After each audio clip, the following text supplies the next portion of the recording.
ठीक है, तो आज हम लोग क्लास स्टार्ट करते हैं विथ फंक्शंस। अब फंक्शंस जानने के पहले अपन जान लेते हैं मॉड्यूल्स क्या होता है और उसी के साथ लाइब्रेरी क्या होता है। ठीक है, तो मदर ऑफ ऑल है लाइब्रेरी। ठीक है, तो जैसे कि लाइब्रेरी मतलब क्या होता है, एक लाइब्रेरी मतलब ऐसा जगह जहाँ पे बहुत सारा बुक्स रखा हुआ है, जैसे हिस्ट्री का बुक्स, ज्योग्राफी का बुक्स, मैथ्स का बुक्स। अब उन हिस्ट्री ज्योग्राफी मैथ्स के बुक्स में भी बहुत सारे राइटर्स का बुक है अलग अलग, है ना। तो वैसे ही प्रोग्रामिंग लैंग्वेज में भी ऐसा ही होता है। जैसे पाइथन का जो लाइब्रेरी है, ठीक है, पाइथन में बहुत सारे लाइब्रेरी है। जैसे कि पांडा लाइब्रेरी, नाम तो सुना ही होगा जो लोग बिजनेस एनालिस्ट या डेटा साइंस के लिए चाह रहे हैं। पांडा लाइब्रेरी एक होता है, एक स्काई पाई लाइब्रेरी है, एक मैट प्लॉट लाइब्रेरी है। तो ऐसे बहुत सारे लाइब्रेरी है पाइथन में। अब उन लाइब्रेरी के अंदर कुछ मॉड्यूल्स होते हैं। जैसे मॉड्यूल्स में बोल दो, एक मैथ मॉड्यूल है। ठीक है, उसके बाद उन मॉड्यूल्स के अंदर कुछ प्री डिफाइंड फंक्शंस होते हैं। तो हायरार्की समझ में आया। सबसे पहले है लाइब्रेरी। लाइब्रेरी के अंदर होते हैं मॉड्यूल्स और मॉड्यूल्स के अंदर होते हैं कुछ प्री डिफाइंड फंक्शंस। ठीक है, अब हम लोग पाइथन में अभी तक जो भी यूज़ कर रहे थे, जैसे कि प्रिंट हम लोग करा रहे हैं कुछ भी। ठीक है, तो प्रिंट एक्चुअली क्या है, प्रिंट एक फंक्शन है। अब वो फंक्शन काम कैसे करता है ये तो हम लोग ने नहीं लिखा, ये ऑलरेडी लिखा हुआ है कि प्रिंट कैसे काम करेगा। ठीक है, तो प्रिंट क्या है, प्रिंट एक प्री डिफाइंड फंक्शन है जिसका डेफिनेशन कोई मॉड्यूल में लिखा हुआ है ऑलरेडी। तो इसलिए वो चीज़ हम लोग को दोबारा समझाने का ज़रूरत नहीं। तब वैसे ही हम लोग, कुछ फंक्शंस ऐसे हैं जो प्री डिफाइंड है, लेकिन कुछ फंक्शंस ऐसे हैं जो हम लोग डिफाइन कर सकते हैं। हम लोग खुद से भी चाहे तो एक फंक्शन बना सकते हैं, हम लोग खुद से भी चाहे तो एक मॉड्यूल बना सकते हैं।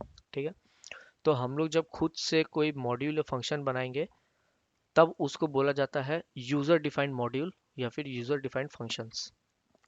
ठीक है, तो यहाँ दो हो गया, पार्टीशन हो गया। एक है प्री डिफाइंड, प्री डिफाइंड जो है वो हम लोग ने नहीं बनाया, वो ऑलरेडी पाइथन के डेवलपर्स ने बनाया है। और एक है जो यूजर खुद से बनाएगा अपने मर्जी से, उसको जब जो मॉड्यूल जरूरत पड़े, जब जो फंक्शन जरूरत पड़े तो वो खुद से भी डिजाइन कर सकता है। तो इस टाइप के चीजों को बुलाता है यूजर डिफाइंड मॉड्यूल या यूजर डिफाइंड फंक्शंस। ठीक है, तो इस फंक्शंस एंड मॉड्यूल्स के चैप्टर में हम लोग बेसिकली यूजर डिफाइंड मॉड्यूल और यूजर डिफाइंड फंक्शन के बारे में पढ़ेंगे। अच्छा, पहले हम लोग कुछ मॉड्यूल्स के बारे में पढ़ते हैं। ठीक है, लेट्स स्टार्ट विद मॉड्यूल। जैसे कि पाई की वैल्यू सबको पता है क्या होती है, बचपन में पढ़ा था हमने मैथ्स में। पाई की वैल्यू होती है 22/7। ठीक है, तो अगर मान लो मैं लिखूं प्रिंट पाई, ठीक है, तो हिसाब से क्या आना चाहिए, 22/7। 22/7 इसका मतलब 3.14 समथिंग आना चाहिए। ठीक है, तो अगर मैं अभी इसको रन करता हूँ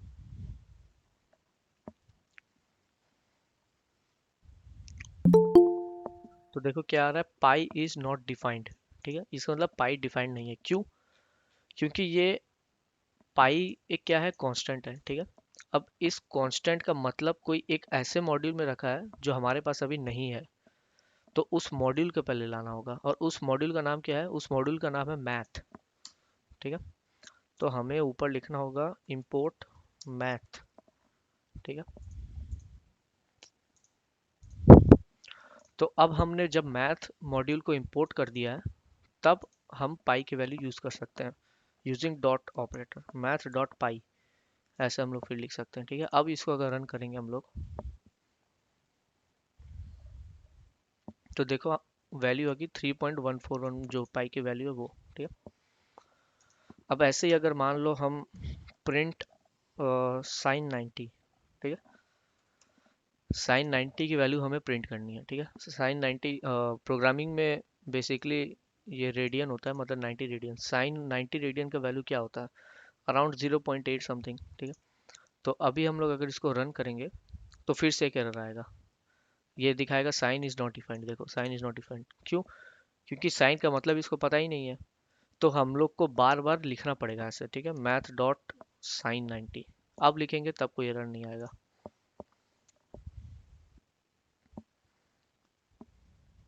ये देखो आपको एरर नहीं है, साइन 90 का वैल्यू क्या है, 0.89 समथिंग, तो प्रिंट हो गया। अब फैक्टोरियल ऑफ एनी नंबर, जैसे कि मान लो फैक्टोरियल हमें निकालना है, ठीक है। तो उसके लिए भी एक प्री डिफाइंड फंक्शन है factorial, factorial of let's say 5। Factorial 5 क्या होता है? 120। फैक्टोरियल मतलब पता ही होगा, बेसिक मैथ्स है। फैक्टोरियल ऑफ एनी नंबर क्या होता है? जैसे कि मान लो 5 का फैक्टोरियल वो क्या होगा? 5 इंटू 4 इंटू 3 इंटू 2 इंटू 1, वो होता है फैक्टोरियल ऑफ एनी नंबर।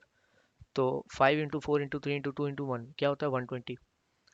ठीक है, तो फैक्टोरियल 5 का आंसर क्या आता है? 120। फैक्टोरियल 4 क्या होता है? 4 इंटू 3 इंटू 2 इंटू 1, मतलब 4 3 12 12 2 24, 24 आंसर। तो मैथ्स डॉट फैक्टोरियल 5 रन करेंगे तो क्या आएगा? 120 आएगा। ठीक है, 120 आ गया। लेकिन इसमें प्रॉब्लम क्या है, हमें बार बार लिखना पड़ रहा है मैथ मैथ मैथ। तो हम लोग क्या कर सकते हैं, एक एलियस यूज़ कर सकते हैं ताकि हमें थोड़ा कम कोड लिखना पड़े। तो हम लोग मैथ को कोई एलियस दे सकते हैं, ठीक है। एलियस मतलब एक शॉर्ट नेम, जैसे कि इंपोर्ट मैथ एज एम। ठीक है, तो अब से मैथ पूरा लिखने का जरूरत नहीं पड़ेगा, अब हम सिर्फ एम भी लिख सकते हैं ऐसे। M dot pi, M dot sine, M dot factorial, ऐसे भी लिख सकते हैं अब, क्योंकि हमने मैथ को एक एलियस दे दिया एम। ठीक है, तो ये देखो अभी भी अब काम कर रहा है। अच्छा, अब हमें एलियस भी यूज़ नहीं करना है। अगर हम चाहते हैं डायरेक्ट पाई यूज़ करना अपने प्रोग्राम में, डायरेक्ट पाई, डायरेक्ट साइन, डायरेक्ट फैक्टोरियल, तो क्या कोई तरीका है? हाँ, तरीका है। हमें क्या करना होगा, हमें जो जो फंक्शंस जैसे कि पाई क्या है? पाई एक कांस्टेंट है। साइन क्या एक प्री डिफाइंड फंक्शन है। फैक्टोरियल क्या एक प्री डिफाइंड फंक्शन है। तो ये फंक्शंस एंड कांस्टेंट्स जो जो हमें चाहिए वो हम इंपोर्ट करवा लेंगे। तो हमें लिखना होगा फ्रॉम मैथ इंपोर्ट, सबसे पहले पाई, उसके बाद साइन, उसके बाद फैक्टोरियल। ठीक है, तो हम क्या कर रहे हैं, हम मैथ मॉड्यूल से ये सब फंक्शंस एंड कांस्टेंट्स इंपोर्ट करवा रहे हैं प्रोग्राम में। तो फ्रॉम मैथ मॉड्यूल इंपोर्ट करो, क्या इंपोर्ट करो? पाई, साइन और फैक्टोरियल। तो अब हम जब भी प्रोग्राम में पाई, साइन या फैक्टोरियल लिखेंगे तो एरर नहीं आएगा, क्योंकि प्रोग्राम को ऑलरेडी पता है पाई, साइन, फैक्टोरियल मतलब क्या होता है, क्योंकि हमने ऑलरेडी इंपोर्ट करवा लिया पहला लाइन में।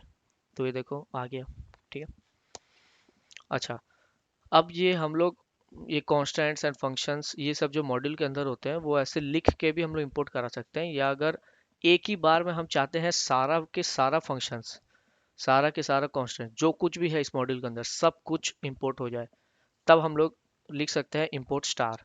स्टार मतलब सब कुछ। फ्रॉम मैथ इंपोर्ट स्टार मतलब मैथ मॉड्यूल से सब कुछ इंपोर्ट कर दो, तो भी रन करेगा ये। ठीक है, तो कई तरीके हैं यूज करने के लिए। ये देखो, करेक्ट। तो ये सब तो था प्री डिफाइंड। ठीक है, ये हमने नहीं बनाया। साइन कैसे काम कर रहा है बैकएंड में ये हमें नहीं पता। फैक्टोरियल बैकएंड में कैसे काम कर रहा है ये हमें नहीं पता। ये ऑलरेडी पाइथन के डेवलपर्स ने ऑलरेडी लिख दिया है इसका डेफिनेशन कि फैक्टोरियल कैसे काम करेगा, फैक्टोरियल के पीछे का कोड क्या है, ये ऑलरेडी बैकएंड में लिखा हुआ है। तो ये सब तो हो गया user defined functions. Now let's what is, sorry, ये सब हो गया pre defined function. Now let's start what is user defined function. तो हम लोग खुद का भी एक फंक्शन बना सकते हैं। ठीक है, अच्छा, अब खुद का फंक्शन कैसे बनाते हैं, तो उसके लिए हमें फंक्शन डिफाइन करना होगा सबसे पहले। ठीक है, फॉर एग्जांपल मैं एक ऐसा फंक्शन बनाना चाहता हूँ जो फैक्टोरियल हमें रिटर्न करके दे। ठीक है, तो वो कैसे बनाएंगे देखते हैं। अच्छा, उसके पहले फंक्शन के टाइप्स देख लेते हैं, क्या क्या टाइप्स के फंक्शन होते हैं। फंक्शन बेसिकली चार टाइप के होते हैं। ठीक, सबसे पहला है टेक्स नथिंग रिटर्न्स नथिंग। दूसरा टाइप है टेक्स नथिंग रिटर्न समथिंग। तीसरा टाइप है टेक समथिंग रिटर्न्स नथिंग। और चौथा टाइप है टेक समथिंग रिटर्न समथिंग। ये चार टाइप के फंक्शंस होते हैं। अब एक एक करके हर एक फंक्शन के बारे में देखते हैं क्या है। अच्छा ठीक है, चलो तो अब हम लोग देते हैं टाइप्स ऑफ फंक्शन। ठीक है, सबसे पहला टाइप ऑफ फंक्शन क्या होता है? सबसे पहला टाइप है टेक्स नथिंग रिटर्न्स नथिंग। ठीक है, अच्छा, सबसे पहला टाइप का फंक्शन क्या है? सबसे पहला टाइप है वो फंक्शन ना कुछ ले रहा है ना कुछ दे रहा है। ठीक है, दे रहा है मतलब कुछ रिटर्न नहीं कर रहा है। अच्छा, अभी ये रिटर्न विटर्न क्या होता है ये अभी क्लियर हो जाएगा कुछ देर में, अभी देखते रहो। अच्छा, तो सबसे पहले मान लो हम एक फंक्शन बनाते हैं, जैसे कि मान लो ग्रीट फंक्शन। ठीक है, ये फंक्शन का काम है सबको ग्रीट करना। ठीक है, तो जैसे कि मान लो इस फंक्शन को अगर अभी मैं रन करूं, ठीक है, अभी अभी इसको अगर मैंने रन किया तो एक एरर आ जाएगा, ग्रीट इज नॉट डिफाइंड। क्यों? क्योंकि ये कोई प्री डिफाइंड फंक्शन नहीं है ग्रीट, ये तो हम लोग खुद बना रहे हैं। ठीक है, तो अभी पाइथन को ग्रीट का मतलब पता नहीं क्या होता है। तो हमें सबसे पहले फंक्शन का, ये हमने क्या किया, ये लाइन जो है ग्रीट, ये है फंक्शन का यूज किया हमने। ठीक है, यहाँ फंक्शन यूज किया,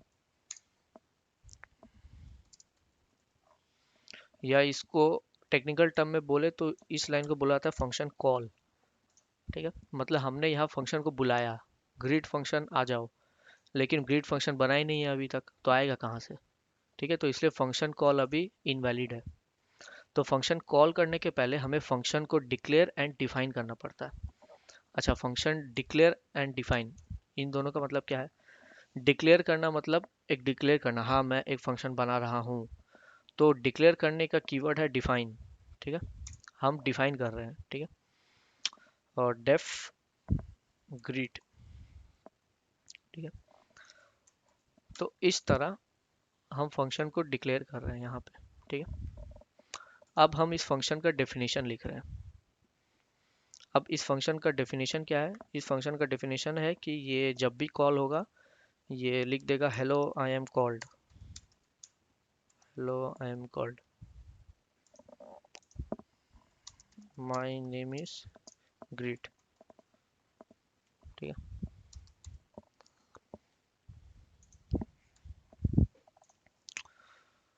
तो ये लाइन क्या है? ये है फंक्शन डिक्लेरेशन, और ये लाइन क्या है? ये लाइन है फंक्शन डेफिनेशन।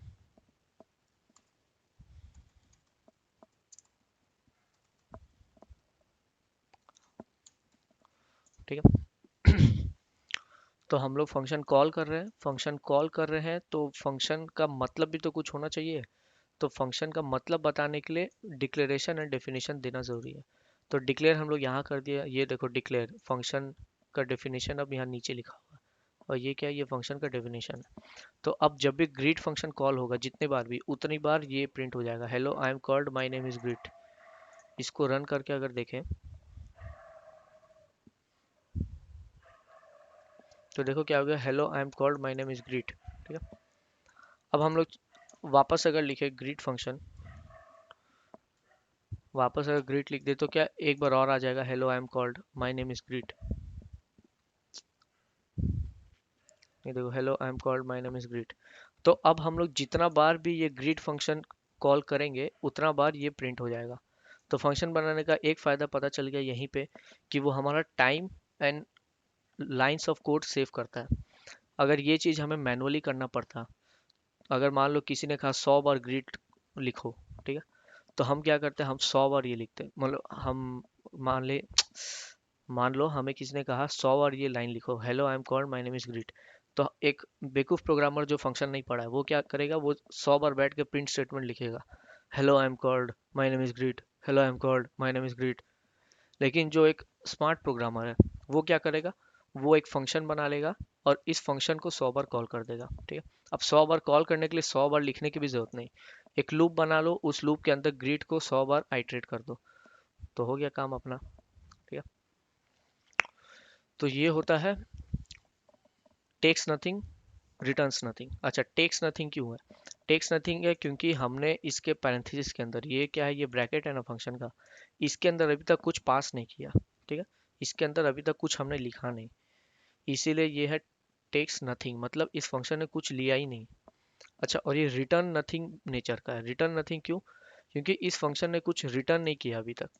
जो जो फंक्शन रिटर्न कुछ कर रहे होते हैं उनके लास्ट में ऐसे लिखा होता है, रिटर्न कुछ एक्स वाई जेड कुछ भी लिखा होता है ऐसे।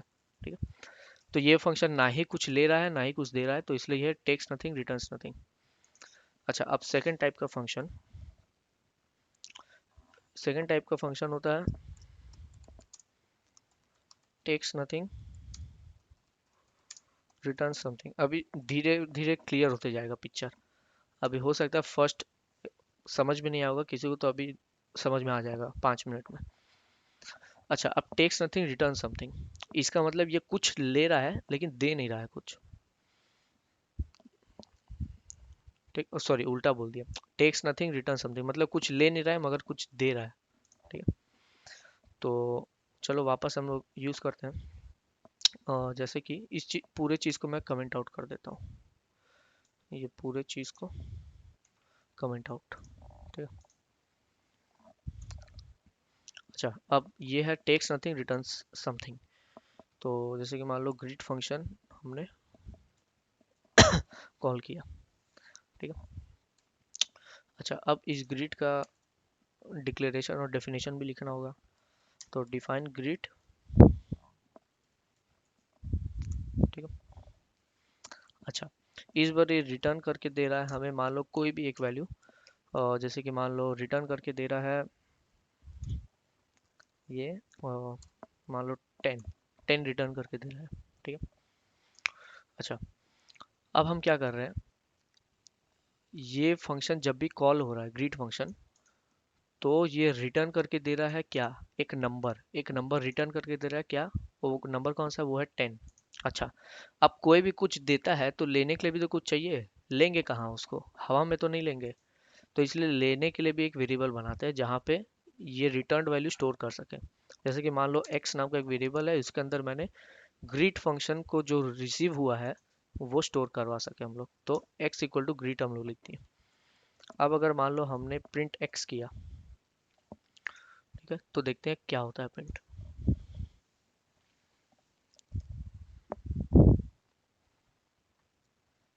ये देखो क्या प्रिंट हो गया, 10। ठीक है, अच्छा 10 प्रिंट क्यों हुआ, क्योंकि x क्या है, x इक्वल टू ग्रीट, इसका मतलब x क्या है, ग्रीट के बराबर है। अच्छा ग्रीट क्या है, ग्रीट कोई क्या है, ग्रीट एक्चुअली एक फंक्शन है। अच्छा ये फंक्शन है, तो इस फंक्शन की जगह कोई वैल्यू आ रहा है, क्यों आ रहा है, क्योंकि इस फंक्शन का आप ये पढ़ो डेफिनेशन, डेफिनेशन में क्या लिखा है, डेफिनेशन में लिखा है रिटर्न 10। इसका मतलब क्या, इसका मतलब ये फंक्शन कुछ रिटर्न करके दे रहा है। अच्छा तो इसका मतलब क्या हुआ, जब भी ये फंक्शन कॉल होता है तो प्रोग्राम इस लाइन पे जाता है, इस लाइन पे जाने के बाद ये लाइन पढ़ता है रिटर्न 10, उसके बाद इस ग्रिड की जगह 10 आ जाता है। ठीक है, और ये फंक्शन हट जाता है। ये प्रैक्टिकल इम्प्लीमेंटेशन ऐसे होता है फंक्शंस का।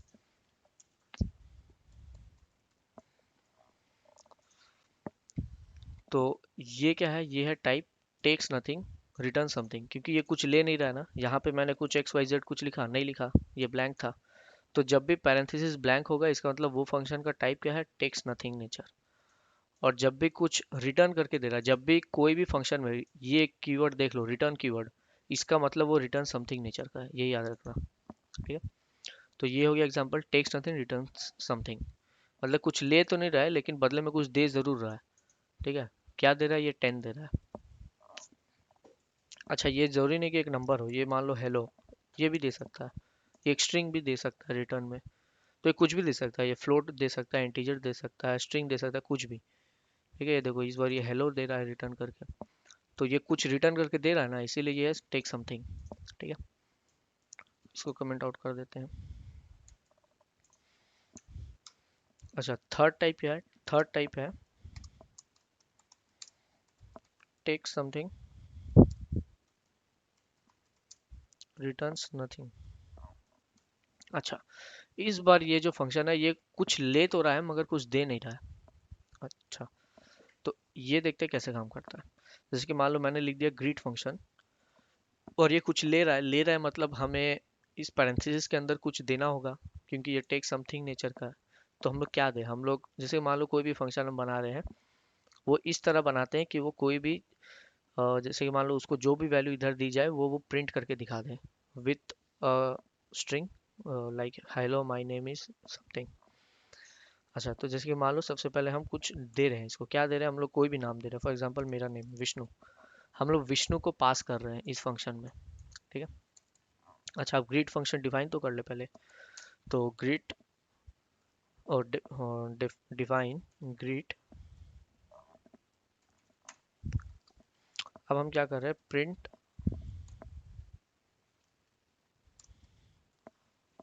Hello my name is. अच्छा, अब ये जो है विष्णु, ये पास होगा किसके पास, ग्रीट फंक्शन के पास। अच्छा, ग्रीट फंक्शन के पास पास हो रहा है, तो ये रिसीव करने के लिए भी तो इसके पास एक वेरिएबल होना चाहिए। तो ये किस वेरिएबल में इसको रिसीव कर रहा है, तो उसके लिए हम लोग एक वेरिएबल बना देते हैं, फॉर एग्जांपल एक्स। ये एक्स के अंदर रिसीव कर रहा है, तो अब हम लोग लिख देंगे print hello my name is x. तो इससे क्या होगा, इससे ये जो रिसीव्ड वैल्यू है उसको ये प्रिंट करवा के दे देगा। लेकिन यहाँ देखो, मैंने कोई रिटर्न कीवर्ड नहीं लिखा। इस फंक्शन में रिटर्न कीवर्ड है क्या, नहीं है। इसीलिए किसका टाइप का, ये है रिटर्न्स नथिंग टाइप का।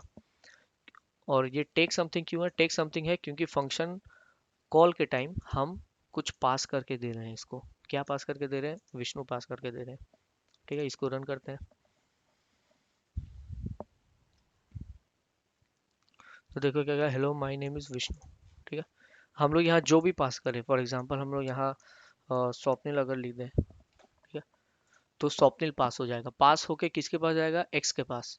अब एक्स को ये प्रिंट करवा देगा, hello my name is Swapnil. ठीक है, तो हम लोग जो भी इसको देंगे ये ले लेगा उसको, और लेने के बाद ये अपने अकॉर्डिंग टू इट्स डेफिनेशन ये उस चीज को प्रिंट करवा रहा है with a string hello my name is. ठीक है, तो ये हो गया थर्ड टाइप। अब लास्ट टाइप है टेक समथिंग रिटर्न्स समथिंग। अच्छा, तो ये लास्ट टाइप का फंक्शन। इसका मतलब ये कुछ ले भी रहा है और कुछ दे भी रहा है। ठीक है, तो जैसे कि मान लो हम लिखते हैं एक्स इक्वल टू ग्रीट 4 5 4। ठीक है, तो इस फंक्शन को हमने क्या दिया, इस फंक्शन को हमने दिया 5 और 4। दो चीज हमने इसको दिया। ठीक है, तो दो चीज दिया तो रिसीव करने के लिए भी तो इसके पास दो वेरिएबल होने चाहिए। तो हम लोग जब ग्रीट फंक्शन बनाएंगे तो दो वेरिएबल भी बनाएंगे इसके पैरेंथेसिस में, for example A and B. ठीक है, ताकि ये ए एंड बी में रिसीव तो करे। ठीक है, जैसे कि हमने पास क्या किया, हमने पास किया दो आर्गुमेंट्स क्या है, 5 और 4। तो जब ये रिसीव कर रहा होगा तब ए के अंदर रिसीव होगा 5, बी के अंदर रिसीव होगा 4। अगर हमने सिर्फ ए अगर बनाया होता, जैसे कि इसमें क्या है, इसमें सिर्फ एक्स था। एक्स क्यों था, क्योंकि हम एक ही आर्गुमेंट पास कर रहे थे। लेकिन इस बार हम दो आर्गुमेंट पास कर रहे हैं, तो इसलिए हमें एक वेरिएबल बनाने से काम नहीं चलेगा। क्योंकि तुम दे रहे हो दो चीज और लेने के लिए सिर्फ एक हाथ है। तुम गिफ्ट दे रहे हो दो और हाथ है मेरे पास एक, तो कैसे लेंगे भाई। जितना गिफ्ट होगा उतना हाथ भी तो दो।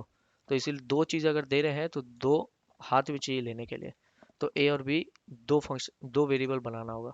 अगर हम तीन चीज पास करते, मान लो तीन आर्गुमेंट हम पास करते हैं इसमें। ठीक है, ये पैरेंथेसिस के अंदर जो भी होते हैं चीजें उनको बोला जाता है आर्गुमेंट्स। आर्गुमेंट्स या पैरामीटर्स दोनों एक ही बात है। तो अगर हम तीन आर्गुमेंट पास कर रहे हैं तो हमें तीन आर्गुमेंट यहाँ भी बनाने होंगे, मतलब तीन वेरिएबल यहाँ भी बनाने होंगे रिसीव करने के लिए। ठीक है, जैसे कि मान लो अगर हम तीन चीज इसको भेज रहे हैं इस फंक्शन में एज आर्गुमेंट, तो तीन वेरिएबल रिसीव करने के लिए भी बना दिए। अच्छा, अब ये रिटर्न करके क्या दे रहा है, ये फंक्शन जैसे कि मान लो रिटर्न करके देता है तीनों का सम। तो ए प्लस बी प्लस सी इसको रिटर्न कर दो। ठीक है, तो अब देखो, अब ये फंक्शन क्या करेगा, और हम लास्ट में लिख देते हैं print the value of x. ठीक है, तो x इक्वल टू ग्रीट 5 4 6। ठीक है, तो अब ये ग्रीट फंक्शन कॉल हुआ है तो ये जाएगा प्रोग्राम इसके पास जहाँ पे डिफाइन एंड डिक्लेरेशन किया हुआ है। अब ये डिफाइन एंड डिक्लेरेशन की जगह जाके ये देखेगा, अच्छा मुझे क्या रिटर्न करना है, मुझे रिटर्न करना है तीनों का सम, ए प्लस बी प्लस सी। अच्छा, ये रिटर्न करना है, तो ये क्या करेगा, तीनों को ऐड कर देगा और रिटर्न कर देगा इसकी वैल्यू। तो 5 ऑफ, इसको पहले रन कर देते हैं। 5 4 6 तीनों का सम क्या होगा, 15।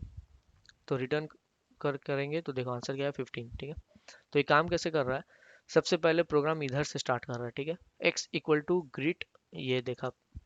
अच्छा, तब प्रोग्राम क्या देगा, ग्रीट क्या है, ग्रीट के साथ एक पैरेंथेसिस लगा, इसका मतलब ज़रूर ये एक यूज़र डिफाइंड फंक्शन है। अब यूज़र डिफाइंड फंक्शन है तो अब ये उसका डेफिनेशन खोज रहा है कहाँ पे है, अच्छा इसको डेफिनेशन अब मिल गया, तो प्रोग्राम अब फर्स्ट लाइन पे आ जाएगा इधर। अब ये यहाँ पे रिसीव कर रहा है तीनों आर्गुमेंट्स को, और जो भी हमने करने बोला है, जैसे कि मान लो प्लस करने बोला तो प्लस कर देगा, मल्टीप्लाई करने बोला तो मल्टीप्लाई कर देगा, जो हमने बोला ये वो कर देगा, ठीक है। तो फिलहाल हमने प्लस करने बोला था तीनों को, तो ये तीनों को प्लस कर दिया। अच्छा, प्लस करने के बाद अब रिटर्न करना है, प्लस करने के बाद आंसर क्या आया 15। तो अब यहाँ पे क्या हो गया, इसका पूरा वर्क फ्लो देखो कैसा होगा, 5 4 6, ये तीनों चल गया किसके पास, इन तीनों के पास, ए बी सी के पास। तो अब ए नहीं रहा, ए के अंदर आ गया बी, बी के अंदर आ गया 4, और सी के अंदर आ गया 6। अब ए प्लस बी प्लस सी ऐड हो रहा है, तो अब ये क्या बन जा रहा है 15। अब ये क्या कर रहा है, रिटर्न 15 कर रहा है। अब रिटर्न ये 15 कर रहा है, तो ये जो पूरा फंक्शन है ये स्वैप होकर यहाँ 15 लिखा जाएगा, ठीक है। और ये पूरा फंक्शन जो है ये हट जाएगा। तो अब x इक्वल टू 15 रह जाता है, उसके बाद प्रिंट x करने से 15 आ जाता है आंसर। तो इस तरह फंक्शन काम करता है।